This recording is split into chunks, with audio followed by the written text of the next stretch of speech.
when I saw this ordinary woman asking, "Please, can I fix it for just a meal?" In the hospital, I had no idea she was about to star in one of the most incredible stories I have ever witnessed. St. Paul General Hospital was in total panic that Tuesday in March. Dr. Ricardo Santos, the medical director of the institution, ran through the corridors with his phone glued to his ear, sweat dripping down his forehead despite the air conditioning running at full blast. "What do you mean, general malfunction?" he shouted into the phone. "We have critical patients depending on these machines." Around him, chaos was setting in, cardiac monitors emitting false alarms, ventilators with erratic calibration, and dialysis machines stopping without explanation. In just 2 hours, 7 vital pieces of equipment had simultaneous failures. "Dr. Santos," shouted head nurse Marina Silva, running toward him with a desperate expression. "The ICU is collapsing. The ventilators in beds 3 and 7 are failing, and we can't stabilize them." Dr. Santos felt his blood run cold. The General Hospital was a reference for intensive care, handling the most complex cases in the city. Patients from all over the country trusted those machines to survive. "Where are the technicians?" he asked, already knowing the answer would be devastating. The maintenance company sent 2 technicians, but they can't identify the problem. They say they've never seen failures like this. It's as if the equipment is being sabotaged. Sabotaged. The word echoed in Dr. Santos's mind like a funeral bell. But who would sabotage medical equipment? And why? Dr. Santos. Another doctor ran toward him. "You need to see this in the ICU, now." The 3 ran to the intensive care unit, where they found a scene that would give any doctor nightmares. 8 beds occupied by critical patients, and half the equipment showing inconsistent readings. "Bed 4, said Dr. Carla Mendez, the responsible intensivist, 8-year-old girl, post-surgery, ventilator dependent. The machine is oscillating between 40% and 90% oxygenation. If we don't stabilize it within an hour, she'll go into respiratory collapse." Dr. Santos looked at the unconscious child, connected to tubes and wires, her parents holding her hands and crying silently. Lucia Mendonça, 8 years old, only child of a couple who had sold everything to pay for her treatment. And the other patients? Bed 6, 65-year-old man, post-heart attack, cardiac monitor showing arrhythmias that don't match his actual clinical state. Bed 8, 45-year-old woman, renal failure, dialysis machine stopping every 20 minutes. It was an impossible situation. Without functioning equipment, they couldn't keep the patients stable, but transferring critical patients to other hospitals, with St. Paul traffic, would be equally dangerous.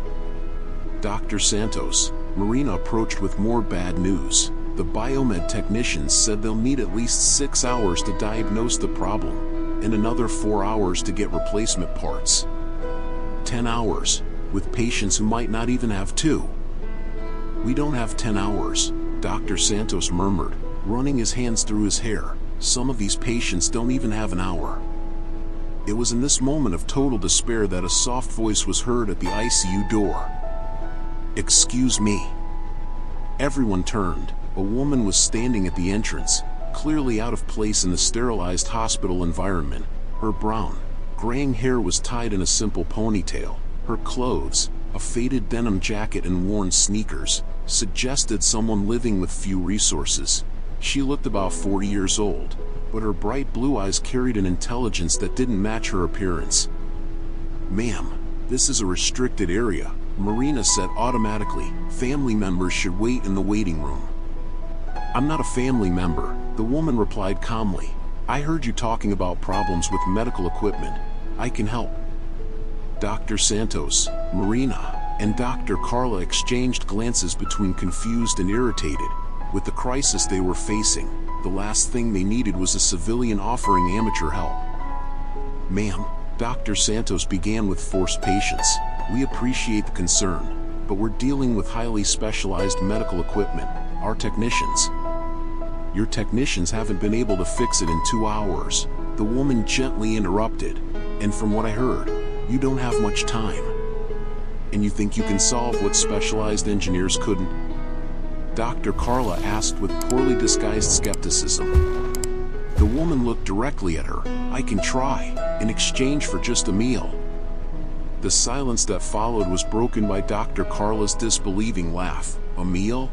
Ma'am, these machines cost hundreds of thousands each. It's not about food. I understand, the woman said, her voice remaining calm, but you're in an emergency, and I can help. I'm just asking for a meal in return.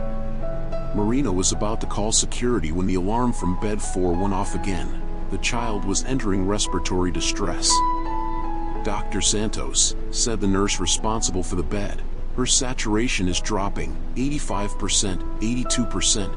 She needs stable oxygenation now. The desperation of the situation weighed on everyone. Dr. Santos looked at the mysterious woman, then at the child struggling to breathe. What's your name? He asked. Anna, she replied simply. Anna what? Just Anna. Dr. Santos made a decision that would change everything. Anna, you have 2 minutes to convince me that you understand anything about medical equipment, because if you're lying, a child could die because of our conversation. Anna nodded and approached the failing ventilator. Without touching anything, she observed the displays, listened to the machine's sounds, and examined the visible connections. The problem isn't mechanical, she said after 30 seconds of analysis. It's in the calibration software. The pressure sensor is sending incorrect data to the central processor, making the machine adjust oxygenation based on false readings. Dr. Carla frowned. How can you know that just by looking? From the oscillation pattern, 40% to 90% isn't random failure. It's a systematic response to corrupt input. The sensor is working, but the interpretation algorithm is processing the data incorrectly. Marina exchanged glances with Dr. Santos. This wasn't the talk of a layperson. And you know how to fix it?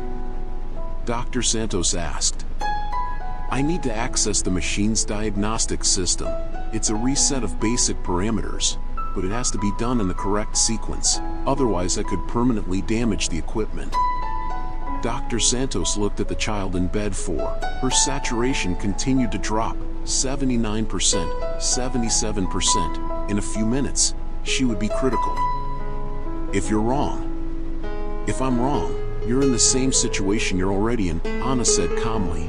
But if I'm right, I can stabilize this ventilator in 5 minutes. And the other equipment? Anna looked around the ICU.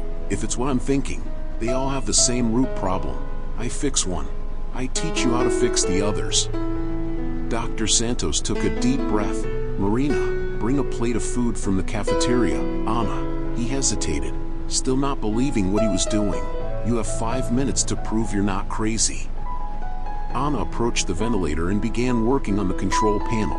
Her hands moved with surgical precision through the digital menus, navigating settings that normally only specialized technicians accessed. How do you know where to find these functions? Dr. Carla asked, her suspicion growing. Experience, Anna replied without taking her eyes off the display. What kind of experience? Anna paused for a moment, as if deciding how much to reveal. I've worked with this ventilator model before. Where? In several places. The evasive answer increased everyone's curiosity, but before they could insist, Anna announced, done, you can check. Dr. Santos looked at the patient's monitor. The saturation had stabilized at 95% and remained constant. The ventilator was working perfectly. My God, he murmured, how did you do that? Reset the calibration protocol and reconfigure the safety parameters. The problem was exactly what I thought. Marina came running with a tray from the cafeteria. I brought a full lunch, rice, beans, chicken, salad. Anna looked at the food as if it were the most precious thing in the world. Thank you very much. Wait, Dr. Santos interrupted. You said the other equipment have the same problem? Anna looked around the ICU. I can check, but probably yes. If all failed at the same time, there's a common cause. Then fix all of them, please. Anna took a fork and ate a few bites before answering. I can try, but I'll need more food later. This work will take a few hours. Dr. Santos nodded vigorously. All the food you want. What none of them knew was that Anna wasn't an ordinary woman offering amateur help. She was Dr. Anna Costa, a brilliant former biomedical engineer who had developed revolutionary medical monitoring systems before losing everything for trying to do the right thing. And the man who had destroyed her life was about to discover that the woman he had silenced was now the only person capable of saving what mattered most to him in the world. Over the next 2 hours, Anna worked like a precision machine, moving from equipment to equipment with an efficiency that left the entire medical team speechless. Cardiac monitor in bed 6 stabilized, she announced, finishing the reset of the third equipment. The arrhythmia detection algorithm was interpreting normal beats as irregular. Dr. Santos watched her every move with growing fascination. Anna didn't just fix the equipment, she explained the problems with technical terminology that few biomedical engineers mastered. "How do you know so much about these systems?" he asked while Anna worked on the 4th ventilator. "I studied a lot," she replied without looking up from the display. "Where did you study?" "University of St. Paul, Biomedical Engineering." Dr. Carla approached, her expression shifting from skepticism to curiosity. "USP? When did you graduate?" Anna hesitated. 15 years ago." "And where did you work after graduation?" Again, that characteristic pause. "A few companies." Marina, who had been assigned to bring food to Anna, watched the conversation with growing interest. There was something in the way Anna dodged personal questions that suggested a more complex story. "Done," Anna said, stepping away from the 5th equipment. "This one is also stabilized. The safety parameters were set with too narrow a margin. Any normal oscillation made the system enter protection mode." Dr. Santos checked the monitors. All equipment was working perfectly, displaying stable and consistent readings. "Anna, this is..." he began, then stopped. "This is expert work, not knowledge you learn casually." 3 equipment still left, Anna said, changing the subject. "The dialysis machine in bed 8 will need more complex recalibration."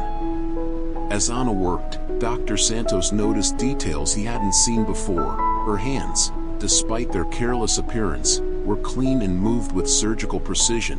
She knew every button, every menu, every protocol of the equipment as if she had designed them herself.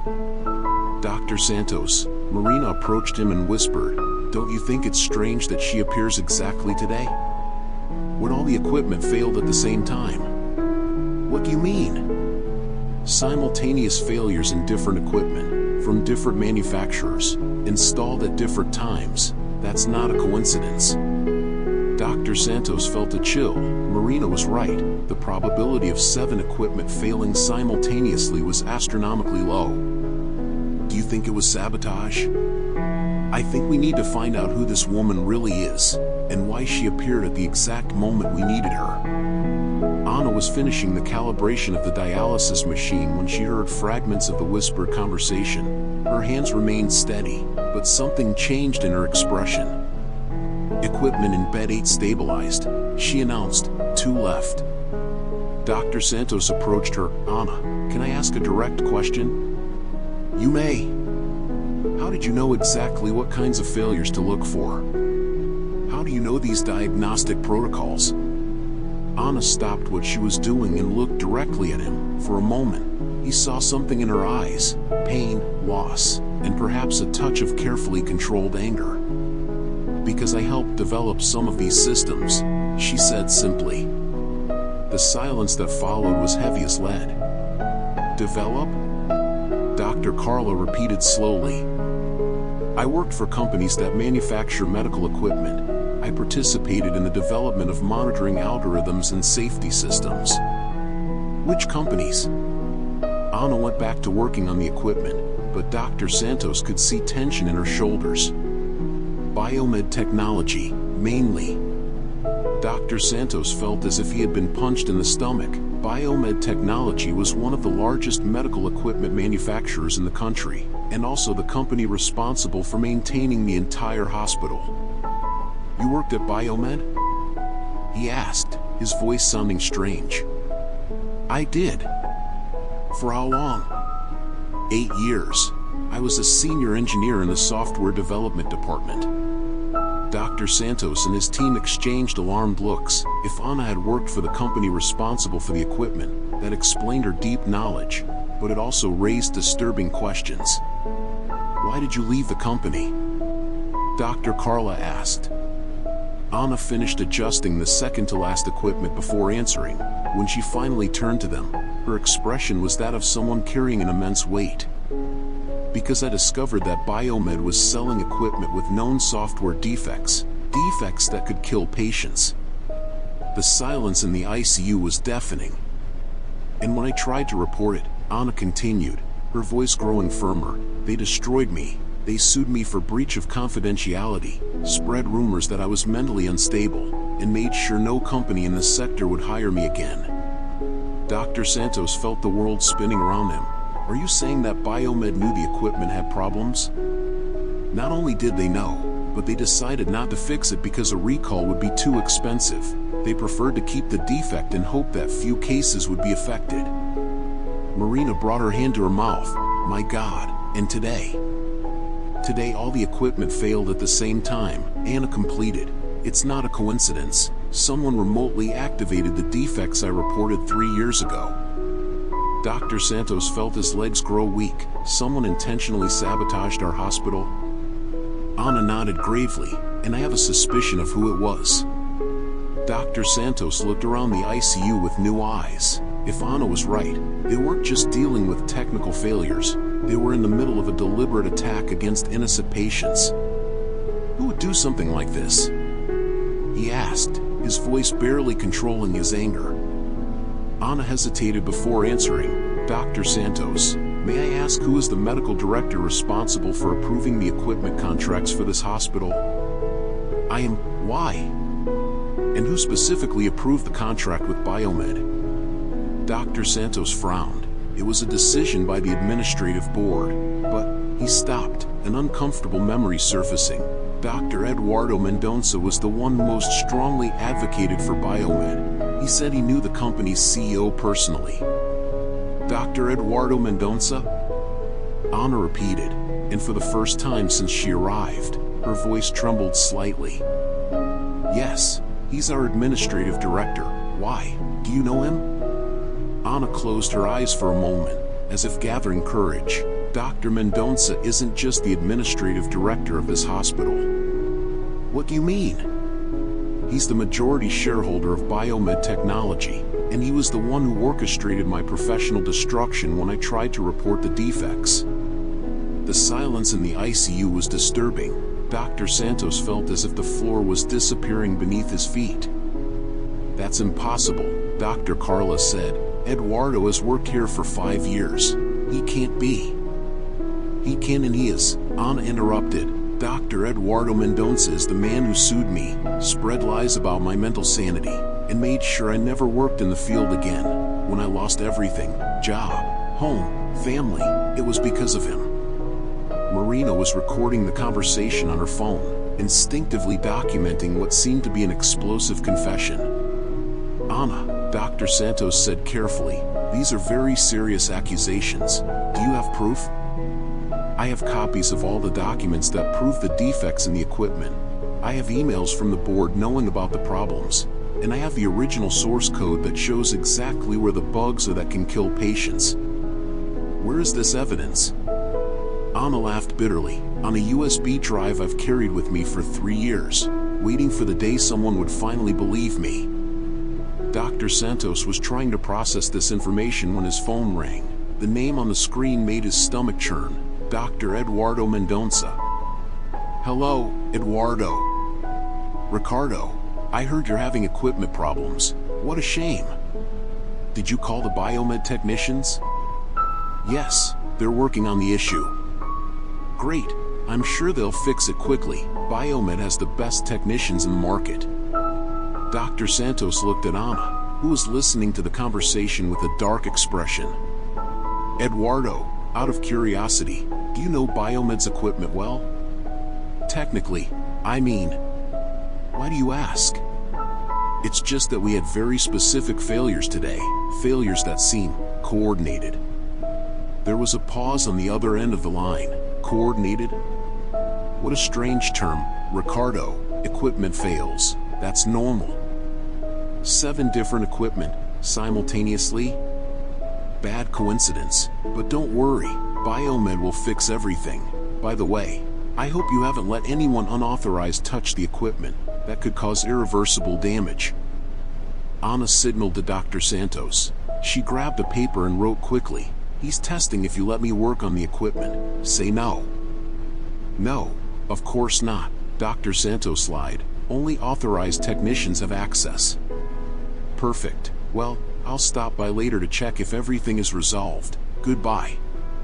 When Dr. Santos hung up, Anna was trembling slightly.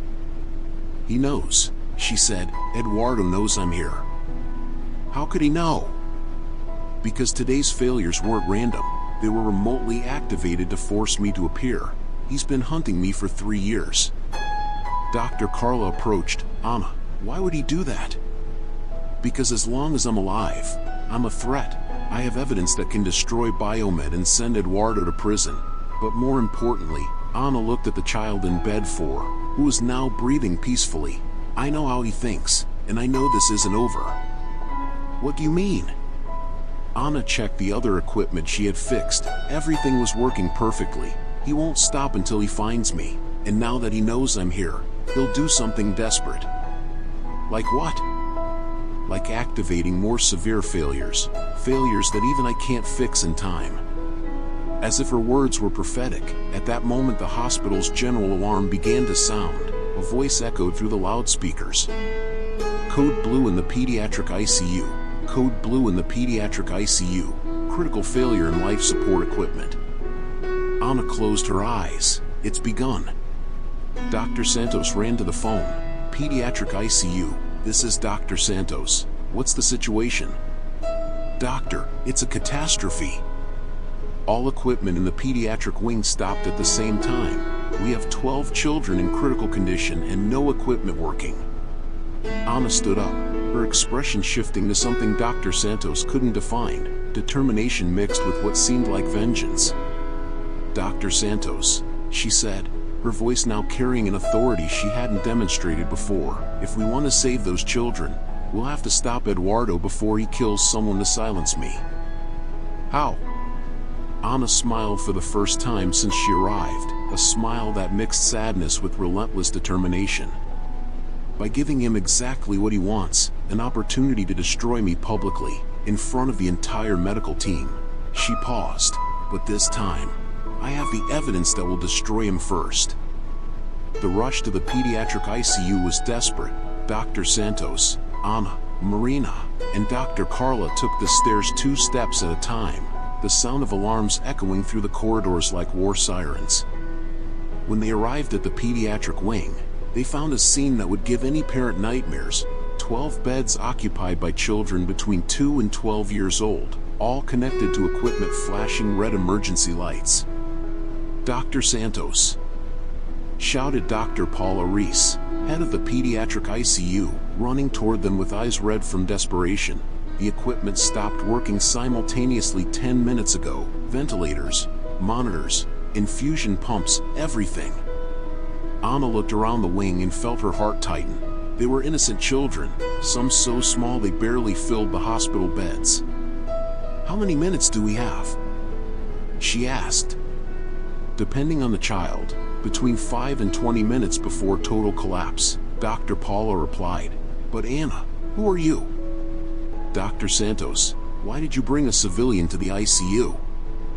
She just fixed 7 equipment in the adult ICU, Dr. Santos explained quickly. Anna, can you do the same here? Anna approached the first ventilator and immediately frowned. This one is different. Different how? The equipment upstairs had configuration failures. These were shut down remotely.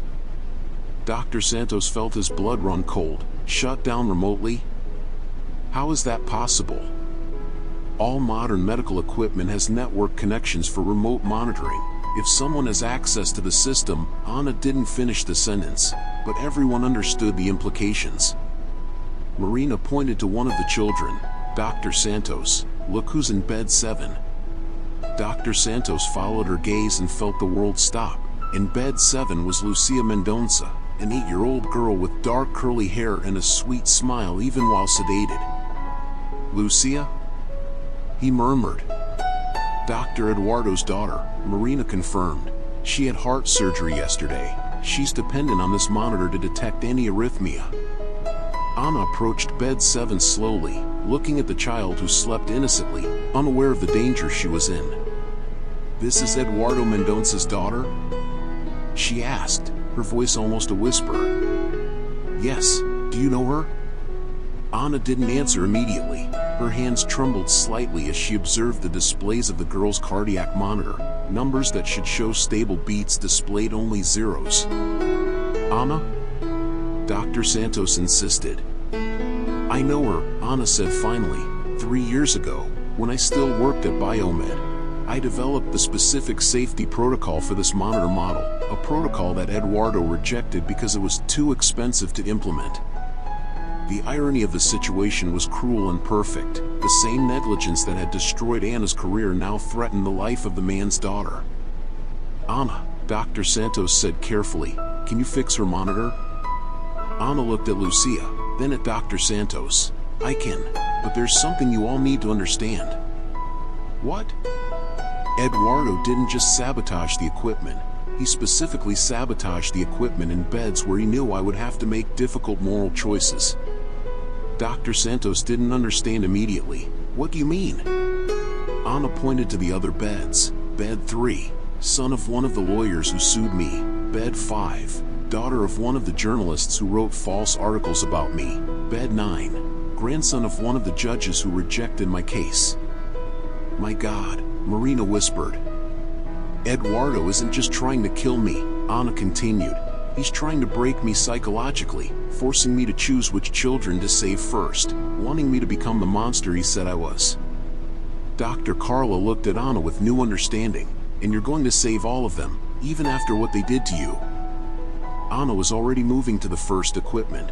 "Of course I will. They're innocent children. They're not to blame for their parents' crimes."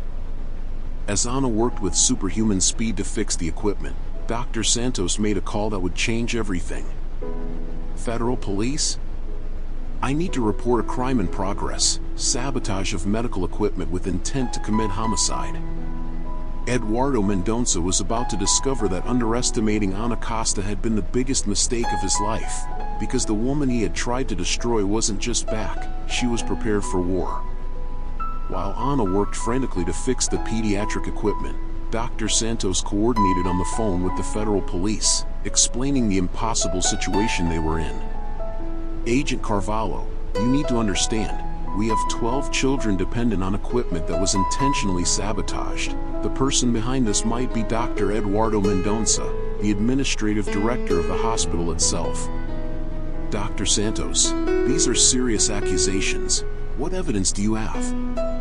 "A direct witness. The engineer who originally reported the defects is here fixing the equipment."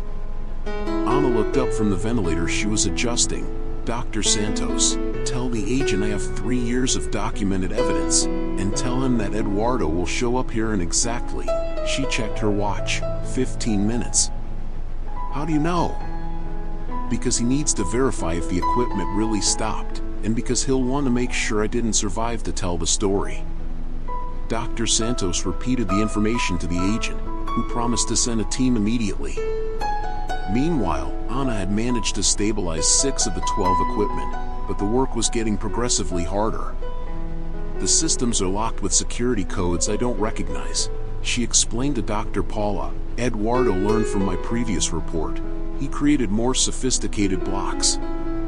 "How much time do you need?" "For the remaining 6? At least an hour, maybe 2. Dr. Paula looked at the children in the beds with still failing equipment. "Some of them don't have an hour." Ana knew that. In bed 9 was Miguel, 4 years old, dependent on a ventilator she was desperately trying to reactivate. In bed 11, Clara, 6 years old, needed the infusion pump that controlled critical heart medication. "Is there another way?" Dr. Santos asked.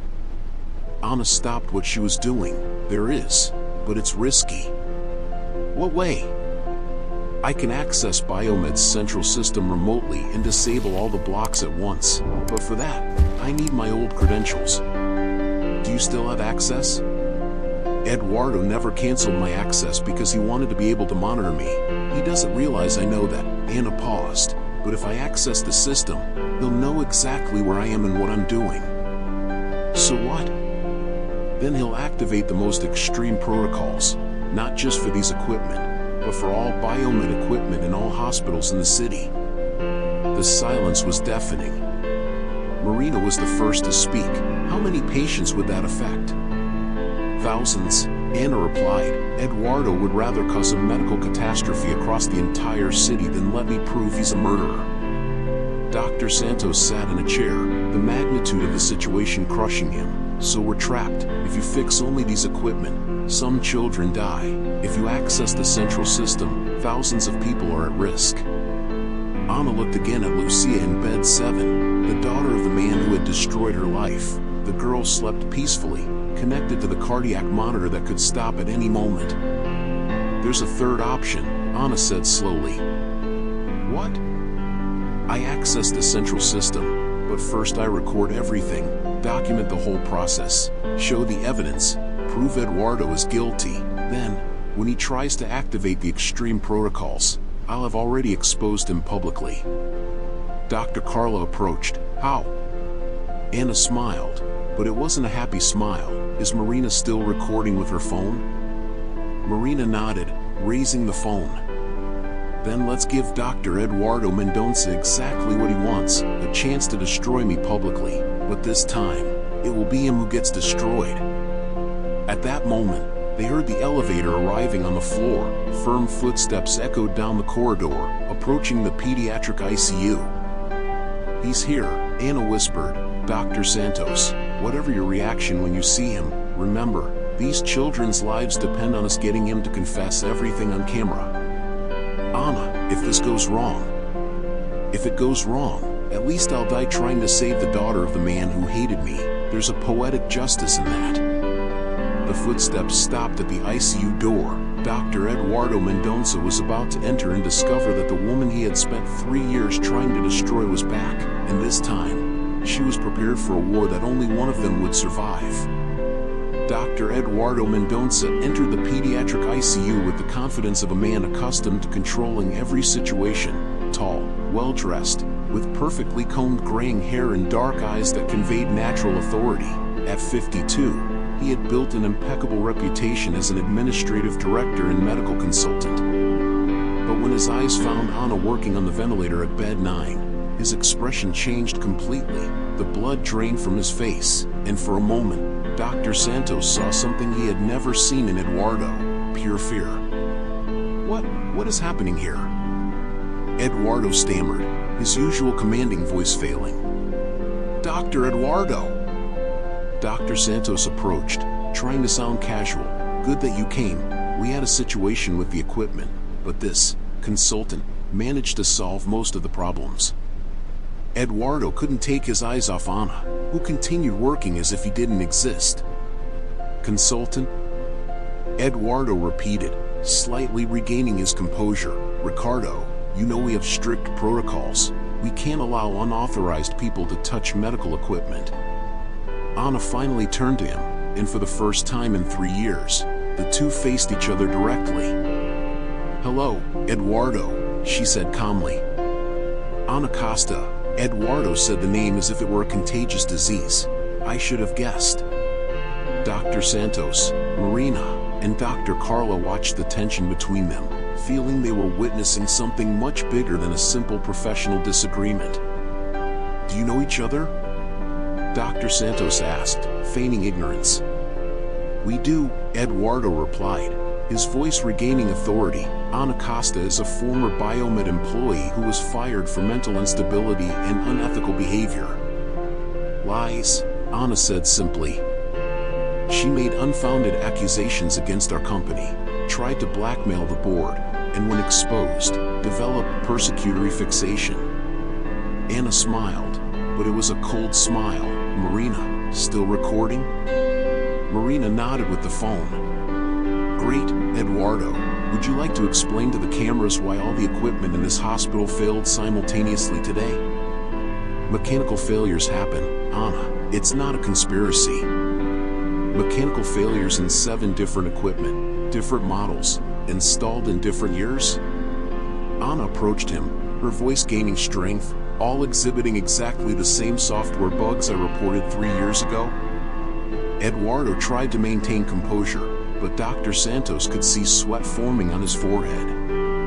Anna was always paranoid, Eduardo told Dr. Santos. That's why she was fired. She created conspiracy theories about our products. Theories? Anna pulled a USB drive from her pocket. Eduardo, this drive contains copies of your emails admitting knowledge of the defects, conversations where you instructed the development team not to fix the bugs because it would cost too much. The color completely drained from Eduardo's face. And there's more, Anna continued, inserting the USB drive into one of the ICU computers. There's the original source code of the systems, with your comments approving known defects.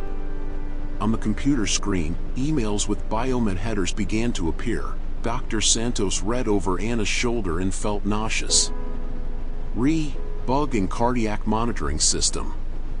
Eduardo, cost to fix would be 2-3 million. Suggest keeping as is. Failure incidence is low. Risks are acceptable. Eduardo Mendonça. My God, Dr. Santos murmured. These are forged documents. Eduardo shouted, completely losing his composure. Anna was always a hacker. She could have created these emails.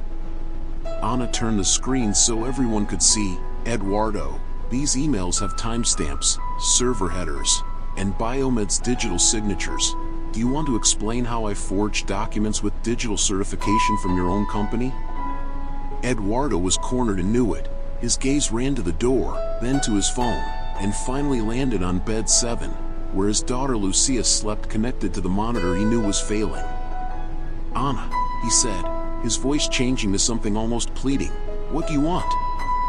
I want you to confess, in front of these cameras, to these doctors, that you intentionally sabotaged this equipment. And if I don't confess?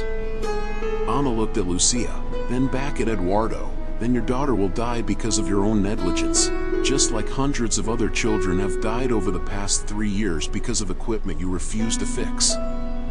Eduardo followed her gaze to his daughter and felt his legs grow weak. You wouldn't do that. You wouldn't let a child die. I wouldn't, Anna agreed, but you would, and in fact, you have, multiple times. Anna approached the computer again and began typing commands. I'm accessing Biomed's central system now. Eduardo, you have 30 seconds to decide. Confess your crimes, or I show the entire world how you preferred profit over human lives. Eduardo looked at his daughter, at the cameras, at the doctors watching him with growing horror, and finally at Anna, the woman he had tried to destroy and who now held the power to destroy him. Anna, please. 20 seconds. Eduardo, your daughter needs this monitor to work, and only I know how to fix what you broke. Eduardo Mendonça, the man who had built an empire based on negligence and corruption, was about to discover that his choices have finally come back to haunt him in the cruelest way possible. 10 seconds. Eduardo, Anna said, her fingers hovering over the keyboard. After that, I let the system decide which children survive. Eduardo looked at his daughter Lucia, whose cardiac monitor showed only flat lines where regular heartbeats should appear. At 8 years old, she was the light of his life, the only pure thing in a world he had corrupted with greed and power. Anna, Eduardo stammered, his hands trembling as he held his phone. 5 seconds. I did it! Eduardo shouted, his voice echoing through the ICU. I knew about the defects. I approved selling the equipment even knowing they could kill people. Marina kept recording, capturing every word of the confession. Continue, Anna said, still not touching the keyboard. When you tried to report it, I was afraid the company would go bankrupt, that I'd lose everything. So I lied about you, spread that you were unstable, used my influence to destroy your reputation. Dr. Santos felt nausea growing in his stomach. Eduardo, How many people died because of these defects? Eduardo couldn't look at anyone. I don't know, dozens, maybe hundreds. And today? Dr. Carla pressed, did you sabotage the equipment today? I found out Anna was in the city. My contacts in the area told me a woman matching your description was offering technical services. He took a deep breath. I remotely activated the test protocols that caused the failures. Test protocols? Dr. Santos repeated. Anna answered for Eduardo. Codes that simulate failures to test how hospitals respond to emergencies, except Eduardo used them on equipment with real patients connected. My God, Marina whispered. Eduardo finally looked at Anna, tears streaming down his face. Anna, please, save my daughter. I confess everything. I accept all consequences. But please, don't let Lucia die for my sins. Anna watched him for a long moment. 3 years of anger, humiliation, and loss were concentrated in that gaze. 3 years living on the streets, rejected by society, carrying the truth nobody wanted to hear. Eduardo, she said finally, do you want to know the difference between the two of us? What? You would kill innocent children to protect your money. I would save the daughter of my worst enemy because it's the right thing to do. Anna turned to the computer and began typing with impressive speed. Codes appeared and disappeared on the screen as she navigated biomed systems with the expertise of someone who had helped create them. Central system accessed, she announced, initiating emergency protocol reset on all equipment. One by one, the pediatric ICU equipment began coming back to life. Ventilators resumed normal cycles. Cardiac monitors showed stable beats. Infusion pumps began administering medications with precision. Lucia. Eduardo ran to his daughter's bed when he saw her cardiac monitor working normally. Anna, thank you. Don't thank me yet, Anna interrupted, because now comes the part you didn't expect. What do you mean? Anna turned the computer screen so everyone could see. When I accessed the central system, I downloaded all biomed files from the last 5 years, fraudulent contracts, covered up defect reports, lists of hospitals that bought defective equipment knowing the risks. Eduardo felt the world collapsing. Anna, no. And you know what else I found? Anna continued relentlessly, a list with names of all the engineers and doctors you silenced over the years. 23 professionals who tried to report biomed and were destroyed like I was. Dr. Santos looked at Eduardo with growing horror. 23 people? Some lost their jobs. Others were sued into bankruptcy. 3 committed suicide. Anna stared directly at Eduardo. You didn't just destroy my life, Eduardo. You ran a systematic operation to silence anyone who threatened your profits. The sound of sirens began echoing from outside the hospital. The federal police had arrived. Eduardo looked at his daughter, then at Anna, and finally at the cameras that had captured his complete confession. Anna, I'm sorry for what I did to you, for the people who died, for everything. Anna watched the man who had made her life hell, now broken and begging for forgiveness beside his daughter's bed. Eduardo, she said calmly, your regret doesn't bring back the lost lives, but it can prevent others from being lost. What do you want from me? I want you to testify against all the other executives involved. I want you to help compensate the victims' families. And I want you to use your fortune to create a fund that guarantees safe medical equipment for public hospitals. Eduardo nodded desperately. All of it. I'll do all of it. The federal police entered the ICU at that moment, but Anna wasn't finished yet. And Eduardo? She said, her voice carrying 3 years of controlled pain. I want you to explain to Lucia, when she grows up, why the woman you tried to destroy was the one who saved her life. Eduardo collapsed in the chair beside his daughter's bed, finally understanding the full magnitude of his actions and their consequences. Anna turned to Dr. Santos. The equipment is all working. The children are safe. Anna, what happens now? Anna looked at the USB drive in her hands, then at the 12 children breathing peacefully in their beds. Now justice happens, not just for me, but for all the people Eduardo silenced, and for all the families who lost loved ones because of his greed. As federal agents handcuffed Eduardo Mendoza, Ana remained beside Lucia's bed, checking one last time that the cardiac monitor was working perfectly. "Why?" Dr. Santos asked quietly. "Why did you save the daughter of the man who destroyed your life?" Ana smiled, and this time it was a genuine smile, full of peace, because being better than our enemies is the only revenge that truly matters. 3 weeks after Eduardo Mendoza's arrest, Ana was sitting in a conference room at the Ministry of Health in Brasilia, surrounded by federal prosecutors, journalists, and representatives from hospitals across the country. The biomed scandal had become the largest case of corporate medical negligence in Brazilian history. The evidence Ana provided revealed a corruption network spanning dozens of hospitals and thousands of defective equipment.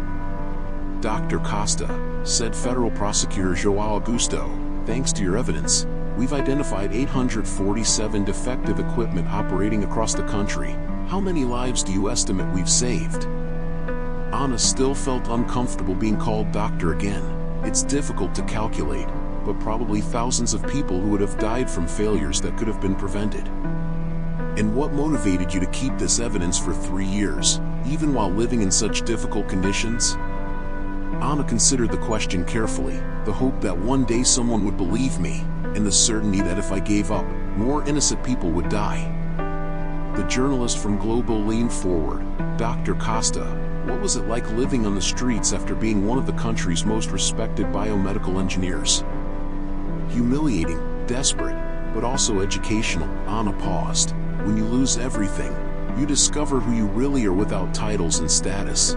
I discovered I'd rather be an honest person living on the streets than a corrupt person living in a mansion." "What are your plans now?" Ana smiled, thinking of the conversation she'd had the previous night with Dr. Santos. "The General Hospital offered me the position of Director of Medical Technology, and several universities want me to develop new safety protocols for hospital equipment. Will you accept?" "I'll accept under conditions. I want to create a program that trains engineers not just in technical aspects, but in ethical responsibility, and I want part of Eduardo's compensation to fund scholarships for low-income youth interested in biomedical engineering." Prosecutor João Augusto nodded approvingly.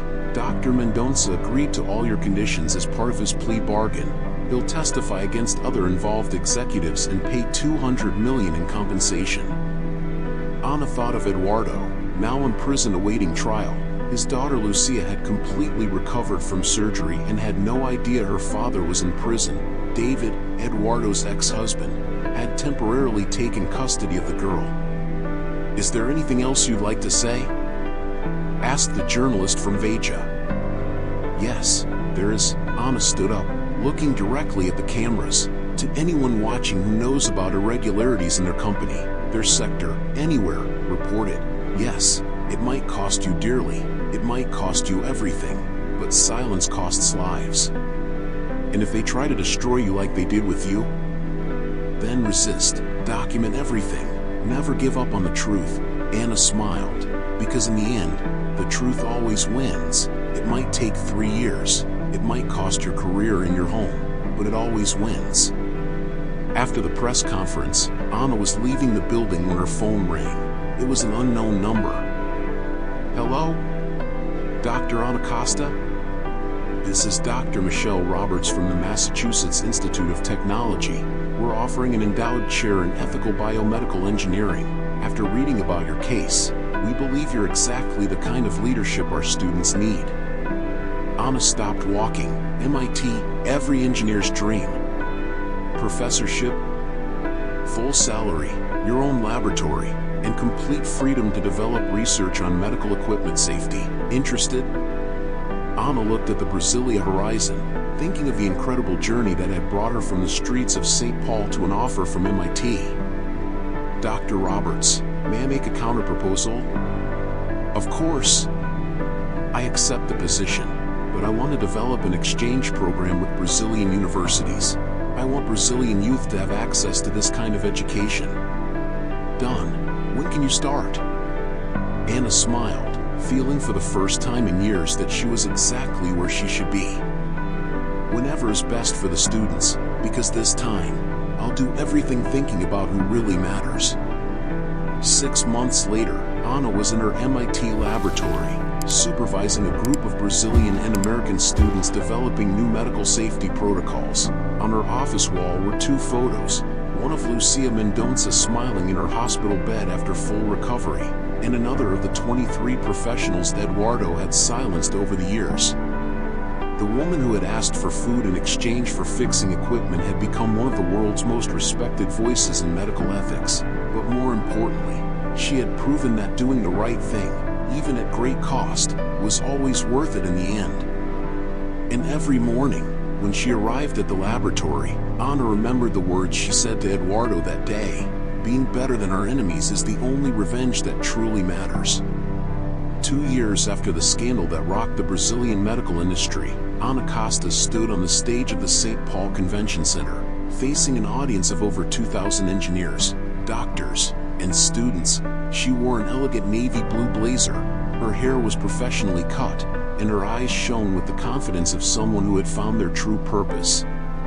"Good morning," she began, her voice echoing through the auditorium. "My name is Ana Costa, and 4 years ago I was a woman asking for food in exchange for work." A murmur ran through the audience. Many knew her story, but hearing it told by Ana herself still had impact. Today I want to talk about ethical responsibility in engineering, but not through academic theories. I want to speak through the story of how silence kills, and how a single voice can save thousands of lives.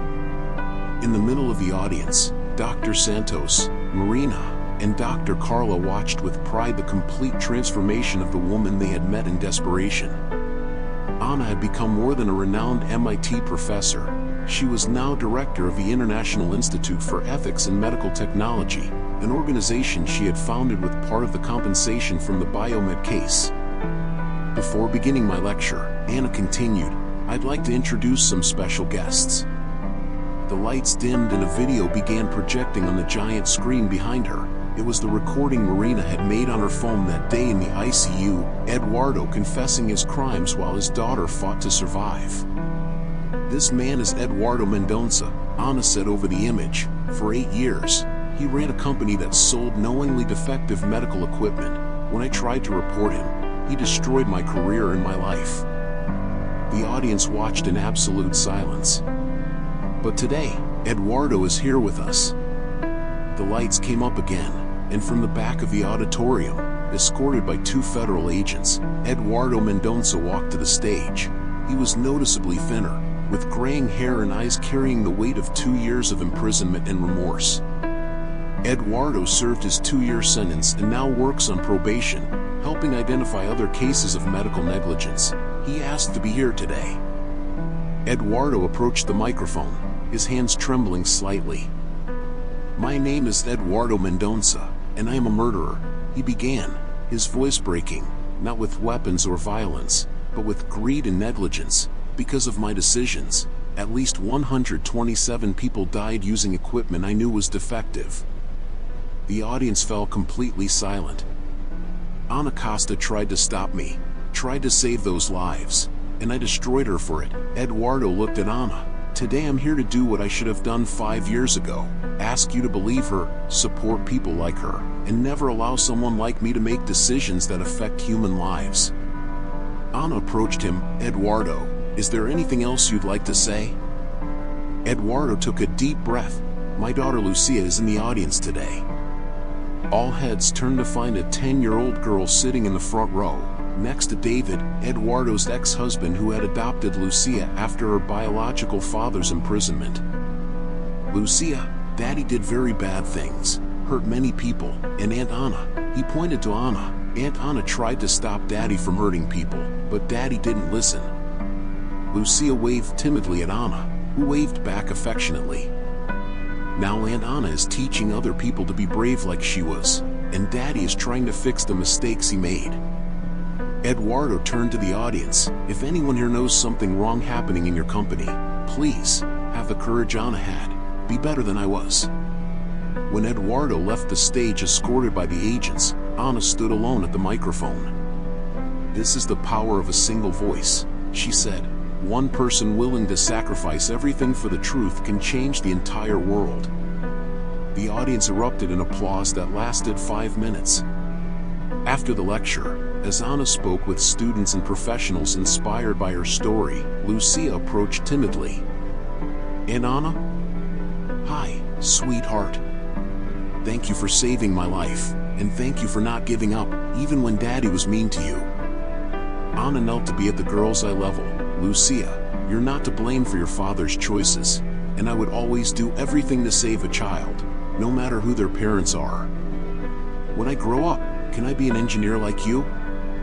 "You can be anything you want, sweetheart, but if you choose engineering, always remember, our job is to protect people, not profits." Lucia smiled and ran back to David, who had become a loving father figure to her. Dr. Santos approached Anna. "How does it feel to be one of the world's most respected engineers?" "Like someone who finally understood that competence without compassion is useless, but compassion with competence can move mountains." "And now? What are the next plans?" Anna looked at the crowd of young engineers and students surrounding her, all wanting to learn not just techniques, but how to maintain integrity in a world that often rewarded the opposite. "Now I'll continue doing what I should always have done. Use my knowledge to protect lives, train the next generation to be better than mine, and never again let fear stop me from doing the right thing." That night, Anna dined at the hospital where it had all begun, special guest of Dr. Santos and his team. The ICU she had saved on that chaotic day was functioning perfectly, now equipped with safety systems she herself had developed. "Anna," Marina said during dinner, "do you remember when you asked for a plate of food in exchange for fixing equipment?" "I remember. That plate of food cost a corrupt man his freedom, saved hundreds of lives, and changed the entire medical industry." Anna laughed. "Must have been the most expensive plate of food in history." "And worth every penny," Dr. Santos added. As they toasted to justice and second chances, Anna thought about the impossible journey that had taken her from the streets of St. Paul to MIT's halls, from asking for food to lecturing in packed auditoriums. The simple woman who had asked, "Please, can I fix it for just a meal?"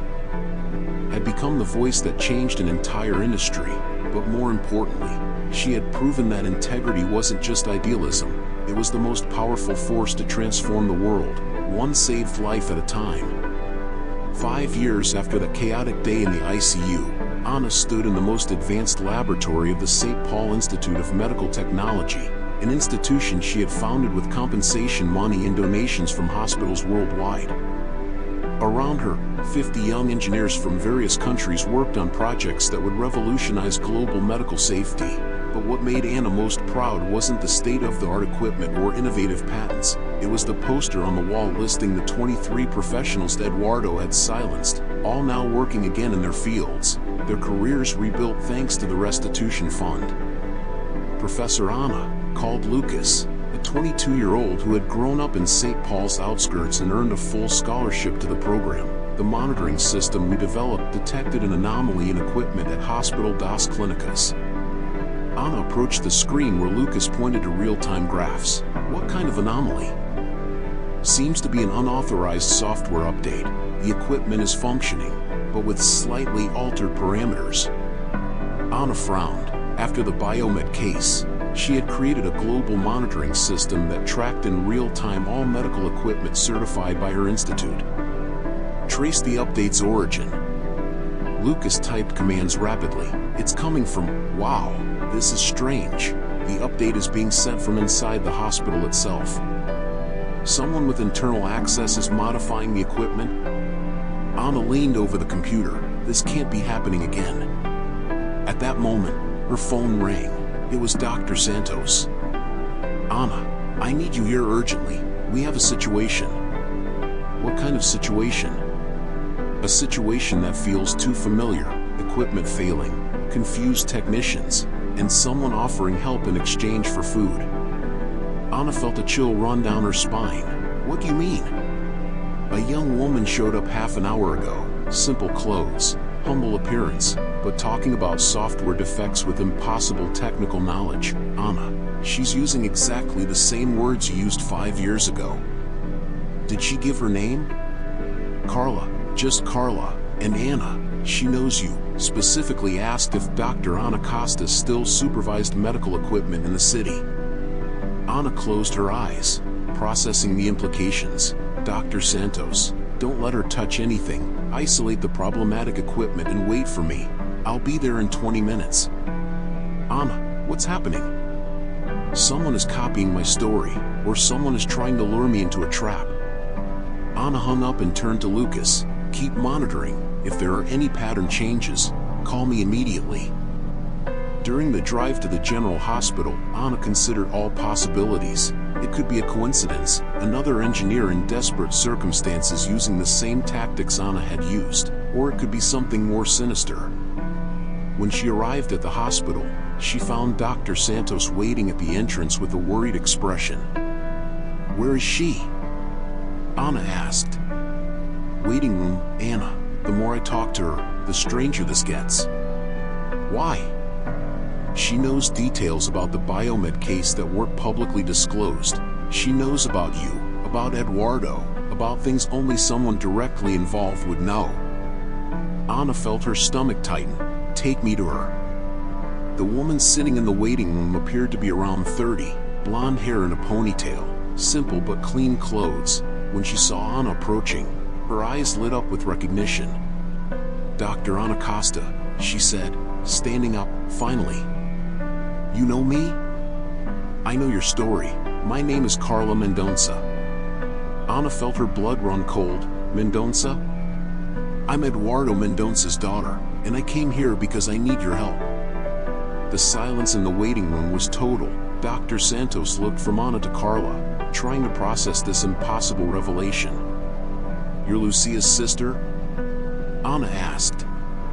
Older sister. Lucia doesn't know I exist. My father hid me from the family because, Carla hesitated, because I also discovered his crimes, 7 years ago.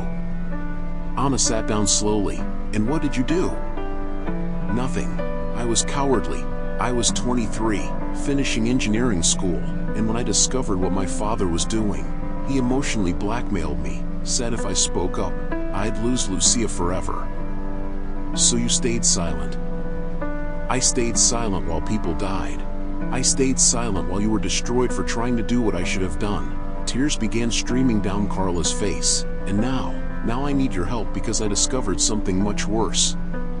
Anna leaned forward. What did you discover? My father wasn't working alone. There's a network of executives across different medical companies doing the same thing, selling defective equipment, silencing whistleblowers, covering up deaths. How many companies? 17, spread across Latin America, defective equipment in hospitals in Brazil, Argentina, Chile, Colombia. Carla pulled a USB drive from her pocket. I have everything documented here. Anna looked at the USB drive as if it were a bomb about to explode. Carla, why bring this to me now? Why not go directly to the federal police? Because they won't believe me. I'm a convicted criminal's daughter. I have no credibility. But you, Carla looked at Anna with admiration. You're the only person with the moral authority to expose this. Dr. Santos approached. Anna, if this is true. If it's true, we're talking about thousands of potential deaths. Anna completed. Carla, are these equipment already in operation? Some for years. Others were installed recently. Carla paused. And it gets worse. They're planning to expand to Africa and Asia, selling the same defective equipment to developing countries with less capacity to detect problems. Anna felt a familiar anger growing in her chest, the same anger she'd felt when first discovering Eduardo's crimes. How many lives are we talking about? Potentially? Tens of thousands. Anna took the USB drive from Carla's hands. If I accept this, my life will be turned upside down again. I'll become a target of very powerful, dangerous people. I know, that's why I came to you, because you're the only person who's already proven you're willing to sacrifice everything for the truth. Anna looked at Dr. Santos, then back at Carla. 5 years ago, when I decided to report your father, I was naive. I thought the system worked, that truth would be enough, that doing the right thing would protect me. Anna paused. I was wrong. And now? Carla asked. Now I know how the game really works. I know they'll try to destroy me again, but I also know something I didn't know before. What?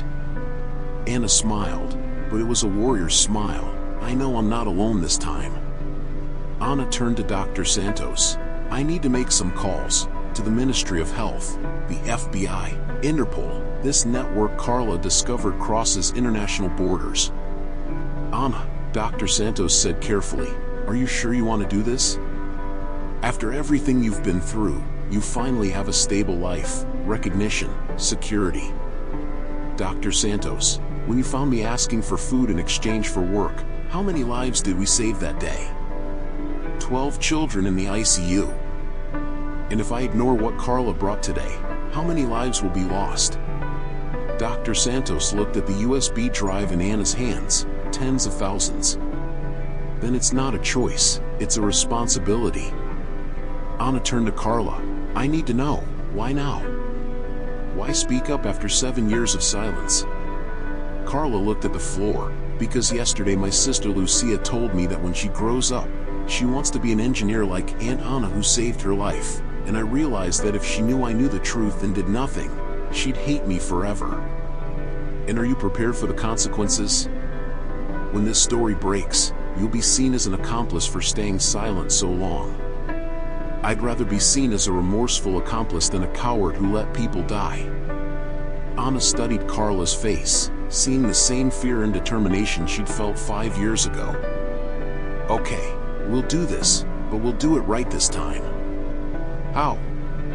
First, we copy all evidence and distribute it to multiple authorities simultaneously, so it can't be suppressed. Second, we document everything publicly, so they can't deny it later. Third, Anna smiled. Third, we use the influence I've gained over the years to ensure the whole world is watching when we expose them. Dr. Santos nodded. What do you need from us? I need this hospital to become our operations base.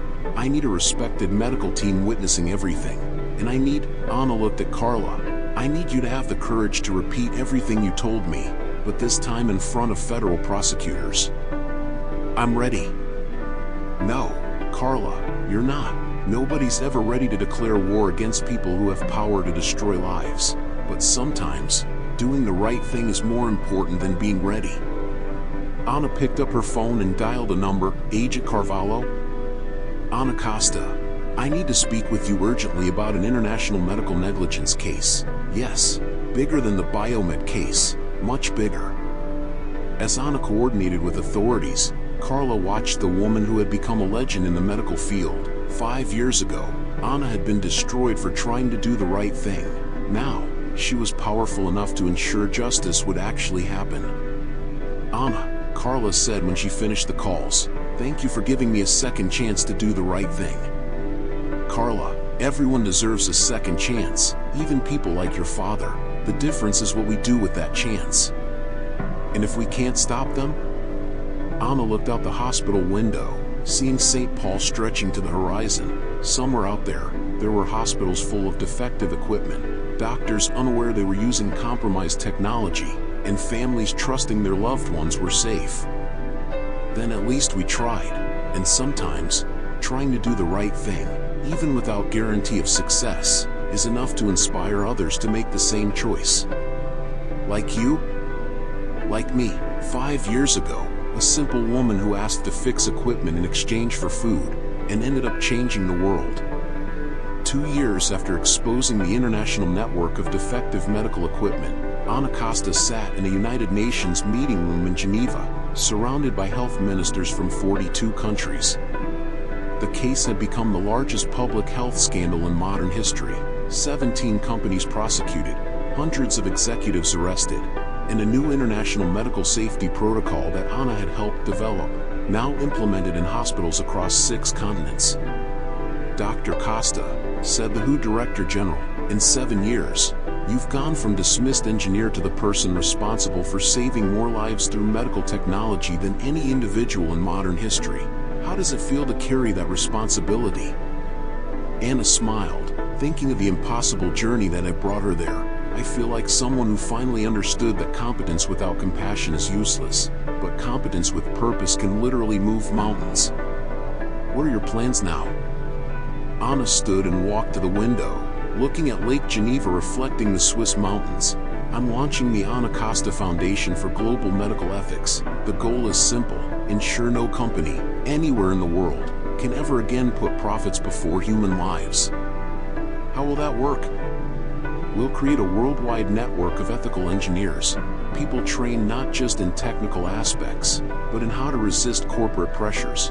When someone discovers irregularities, they'll have a support structure to report without fear of retaliation. The Brazilian health minister leaned forward. Dr. Costa, this requires enormous resources.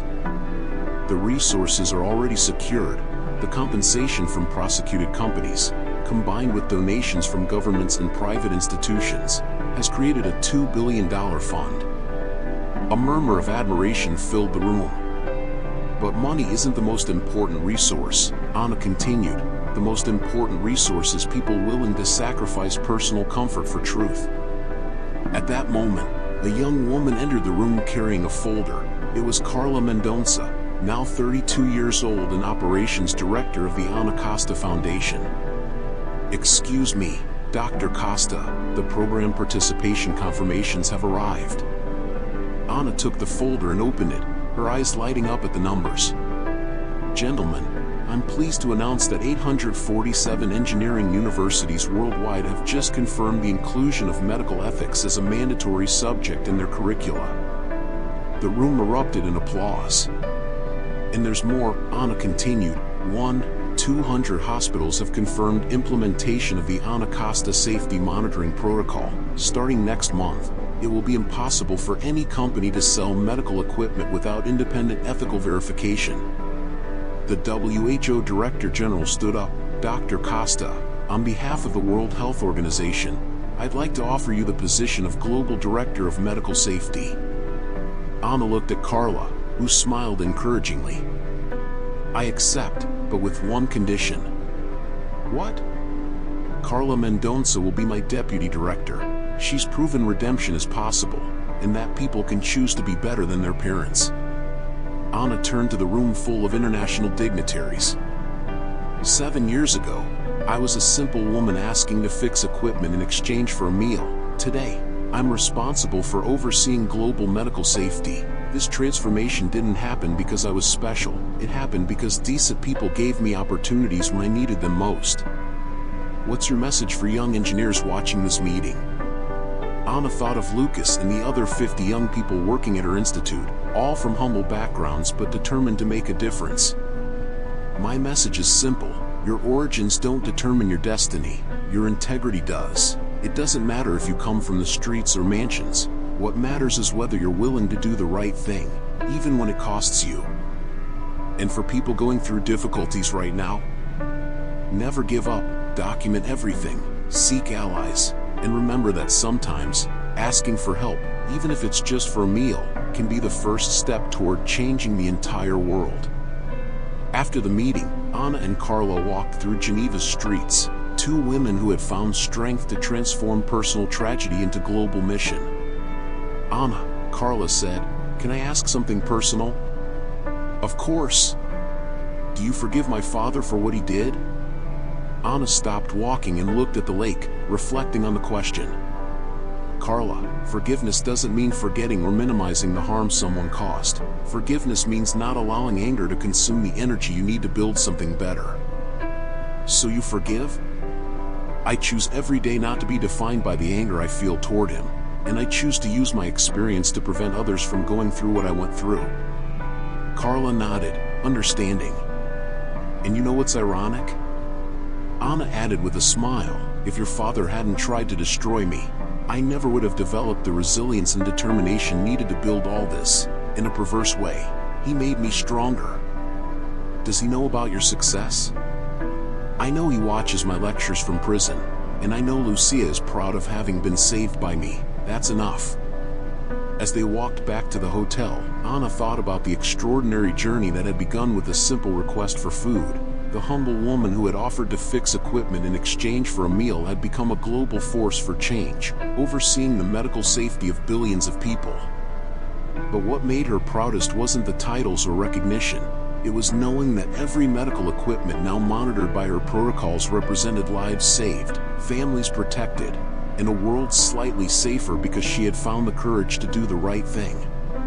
10 years after that day that changed everything, Anna stood in the main auditorium of St. Paul General Hospital, the same hospital where her journey of redemption had begun. But today, it wasn't an emergency that had brought her there. It was a celebration. The auditorium was packed with over 500 guests, doctors, nurses, engineers, students, and dozens of families whose lives had been saved by the safety protocols Anna had developed. But in the front row, 3 people watched her with special pride. Dr. Santos, now the hospital's general director, who had become one of the greatest advocates for ethical reforms in medicine; Marina, promoted to nursing director, who still kept the video recorded on her phone that historic day; and sitting between them, Lucia Mendonça, now 18 years old, wearing her USP medical student coat. 10 years ago, Anna began her lecture. I was a woman who had lost everything: career, family, home, dignity. When I arrived at this hospital asking to work in exchange for food, I was at rock bottom.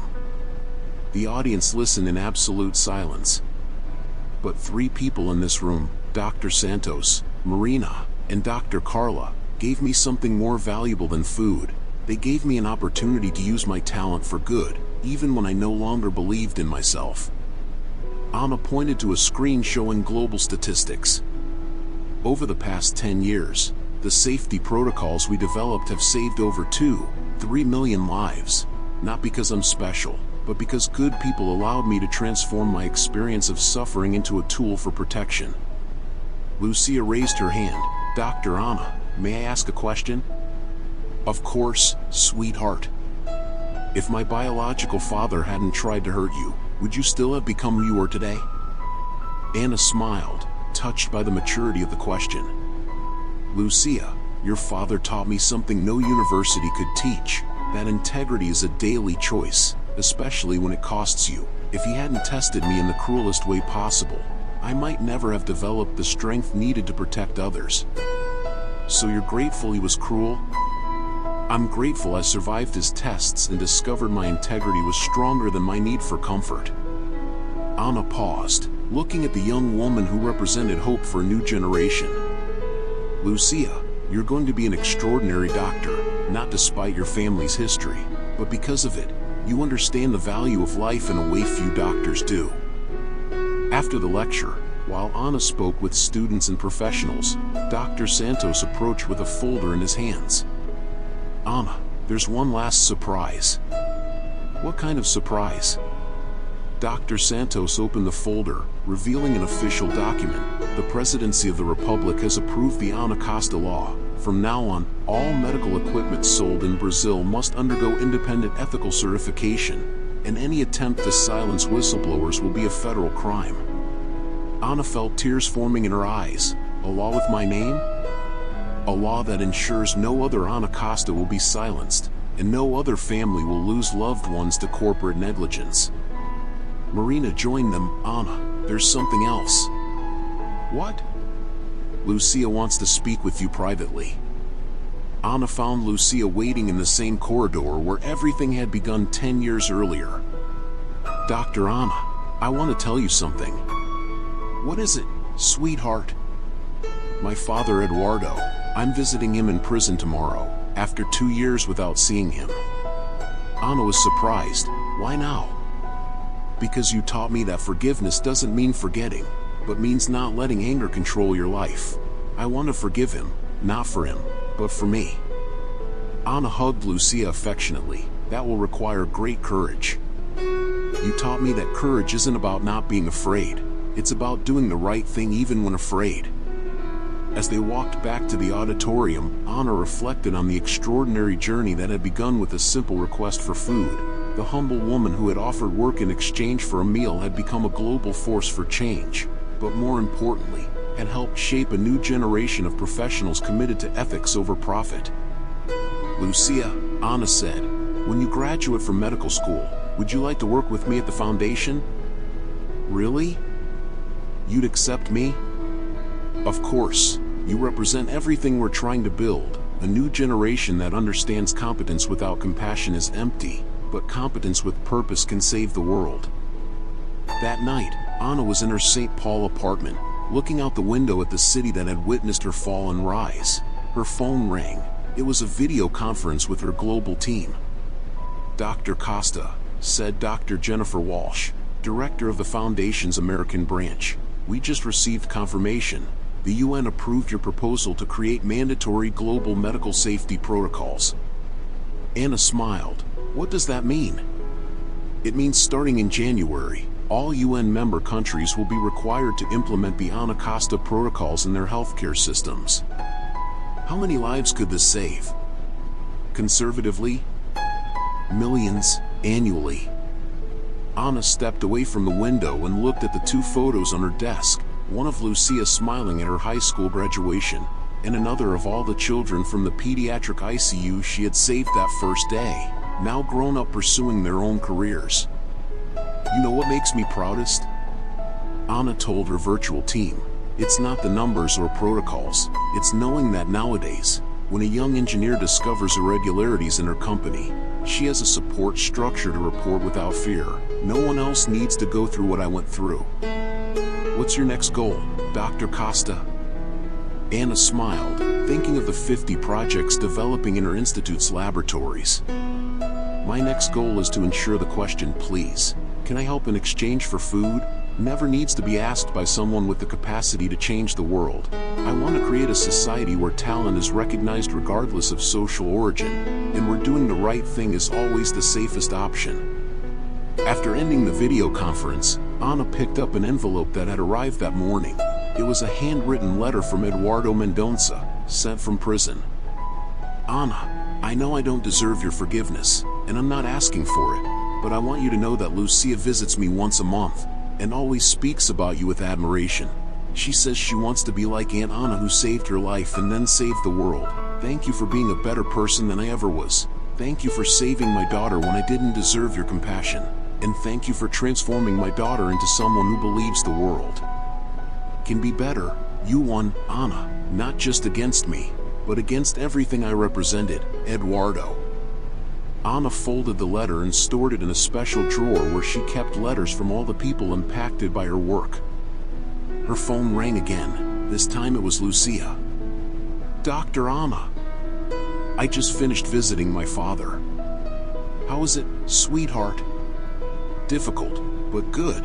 He asked me to give you a message." "What message?"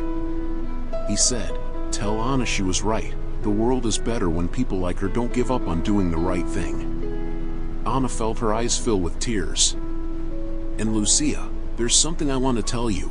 I just received approval to create the Lucia Mendonça Scholarship Program." "A program with my name?" "For young people from families impacted by medical negligence, full scholarships to study medicine or engineering, so they can become the next generation of medical safety guardians." Lucia was silent for a moment, processing the magnitude of what Anna was offering. "Dr. Anna, does this mean my name will be associated with something good? Even after everything my father did?" "It means your name will represent second chances, redemption, and the belief that children aren't responsible for their parents' crimes. Thank you for everything, for saving my life, for forgiving my father, for teaching me I can be different from him." After ending the call, Anna walked to her balcony and looked at St. Paul illuminated in the darkness. Somewhere below, there were hospitals operating with safe equipment, families sleeping peacefully knowing their loved ones were protected, and young students learning that ethics wasn't a theoretical subject, but a matter of life and death. The woman who had begun her journey asking, "Please, can I fix it for just a plate of food?" had become the global guardian of medical safety, but more importantly, she had proven that a single person willing to sacrifice everything for truth could inspire an integrity revolution that would save millions of lives. Anna picked up her journal, a habit she'd maintained since the most difficult days on the streets, and wrote her final entry. "Today I understood that I never asked for food at that hospital, I asked for a chance to be useful again. The plate of food was just a symbol. What I truly received was the opportunity to prove that falls aren't story endings. They're beginnings of better chapters. To anyone reading this in the future, your origin doesn't define your destiny. Your integrity does. Never give up on doing the right thing. And so, the story of the simple woman who changed the world was completed, not with vengeance or wealth, but with the deep satisfaction of knowing she had used her gifts to protect the most vulnerable and inspire others to do the same. The woman who had asked for food had become nourishment for the soul of an entire generation that learned competence without compassion is empty, but competence with purpose can literally save the world.